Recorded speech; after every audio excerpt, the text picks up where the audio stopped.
जय श्री कृष्ण। ओम श्री परमात्मने नमः। अथ द्वितीयोध्यायः।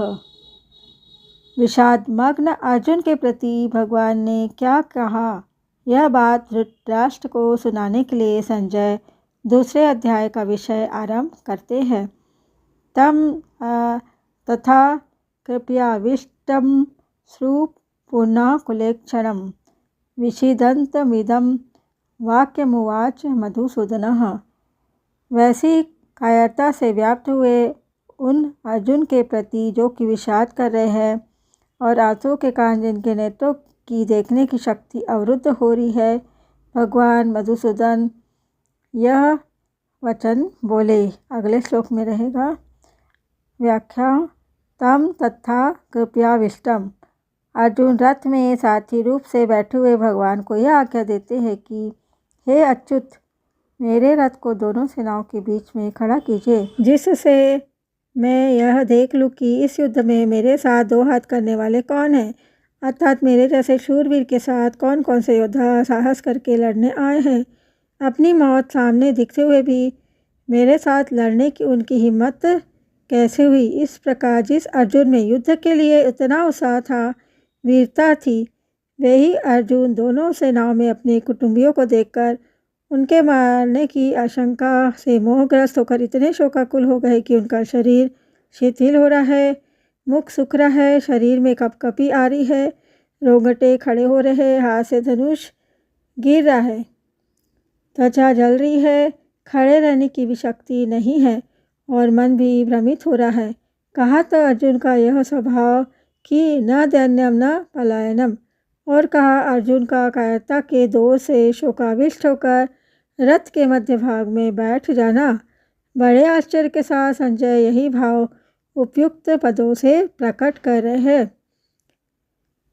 कृपयाविष्ट पदों का अर्जुन के लिए यही उपयोग शब्द किया गया है। ये शब्द का अश्रुपूर्णा कुलेक्षणम। अर्जुन जैसे महाशूरवीर के भीतर भी कौटुंबिक मोह छा गया और नेत्रों में आंसू भर आए। आंसू भी इतने ज़्यादा भर आए कि नेत्रों से पूरी तरह वे देख भी नहीं सकते थे।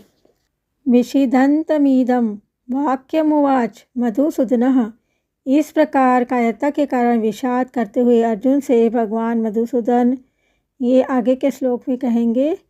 यहाँ विधिदन्तमुवाच कहने से ही काम चल सकता था, इदम वाक्यम कहने की जरूरत ही नहीं थी, क्योंकि उवाच क्रिया के अंतर्हित वाक्यम शब्द आ जाता है। फिर भी वाक्यम पद कहने का तात्पर्य यह है कि भगवान का यह वचन, यह वाणी बड़ी विलक्षण है, मतलब बहुत ही ज़्यादा विलक्षण है।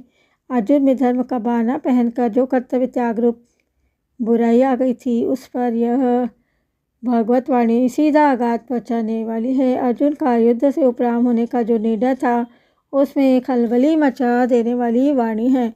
अर्जुन को अपने दोष का ज्ञान कराकर अपने कल्याण की जिज्ञासा जागृत करा देने वाली है। इस गंभीर अर्थ वाली वाणी के प्रभाव से ही अर्जुन भगवान का शिष्यत्व ग्रहण करके उनके शरण हो जाते हैं। संजय के द्वारा मधुसूदनः पद कहने का तात्पर्य है कि भगवान श्री कृष्ण मधु नामक दैत्य को मारने वाले, अर्थात दुष्ट स्वभाव वाले को संहार करने वाले हैं। इसलिए वे दुष्ट स्वभाव वाले दुर्योधन आदि का भी नाश करवाए बिना रहेंगे नहीं। भगवान ने अर्जुन के प्रति कौन कौन से वचन कहे, इसे आगे के हम श्लोक में सुनेंगे। श्री भगवानुवाच, यानी कि भगवान ने जो कहा, कुतस्तवा कश्मलमीदम विष में समुपस्थितम अनार्यजुष्टमस्व कर्मयम कीर्तिकरम। अर्जुन, हे अर्जुन, इस विषम अवसर पर तुम्हें यह कायरता कहाँ से प्राप्त हुई, जिसका कि श्रेष्ठ पुरुष सेवन नहीं करते हैं, जो स्वर्ग को देने वाली नहीं और कीर्ति करने वाली भी नहीं है। अर्जुन, यह संबोधन देने का तात्पर्य है कि तुम स्वच्छ निर्मल अंतःकरण वाले हो, अतः तुम्हारे स्वभाव में कालुष्य कायरता का आना बिल्कुल विरुद्ध बात है। फिर यह तुम्हारे में कैसे आ गई। कुत सत्वा कश्मलमिदम विष में समुपस्थितम, मतलब भगवान आश्चर्य प्रकट करते हुए अर्जुन से कहते हैं कि ऐसे युद्ध के मौके पर तो तुम्हारे में शूरवीरता उत्साह आना चाहिए था, पर इस बेमौके पर तुम्हारे में यह कायरता कहाँ से आ गई। आश्चर्य दो तरह से होते, एक अपने न जानने के कारण और दूसरा दूसरों को चेतावनी देने के लिए। भगवान यहाँ जो आश्चर्यपूर्वक बोलना चाहते हैं वह यह केवल अर्जुन को चेताने के लिए ही कह रहे हैं, जिससे अर्जुन का ध्यान अपने कर्तव्य पर चला जाए। कुतः कहने का तात्पर्य यह है कि मूल में यह कायरता रूपी दोष तुम्हारे में मतलब स्वयं में नहीं है। यह तो आगंतुक दोष है जो सदा रहने वाला नहीं है। समुपस्थितम का कहने का तात्पर्य है कि यह कायरता केवल तुम्हारे भावों में और वचनों में ही नहीं आई है, किंतु तुम्हारी क्रिया में भी आ गई है। यह तुम्हारे पर अच्छी तरह से छा गई है, जिसके कारण तुम धनुष बाण छोड़कर रथ के मध्य भाग में बैठ गए हो। अनार्य जुष्टम समझदार श्रेष्ठ मनुष्यों में जो भाव पैदा होते वे अपने कल्याण के उद्देश्य को लेकर ही होते हैं।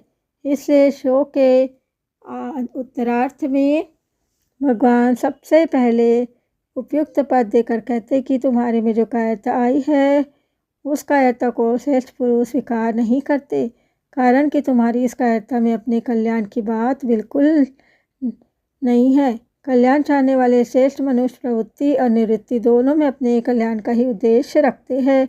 उनमें अपने कर्तव्य के प्रति कायरता उत्पन्न नहीं होती।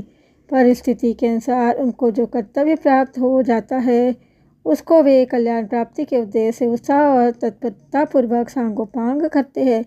वे तुम्हारे जैसे कायर होकर युद्ध से या अन्य किसी कर्तव्य कर्म से उपरत नहीं होते। अतः युद्ध रूप से प्राप्त कर्तव्य कर्म से उपरत होना तुम्हारे लिए कल्याणकारक नहीं है।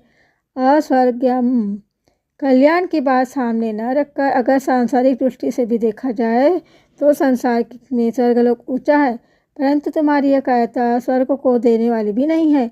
अर्थात कायरता पूर्वक युद्ध से निवृत्त होने का फल स्वर्ग की प्राप्ति भी नहीं हो सकती।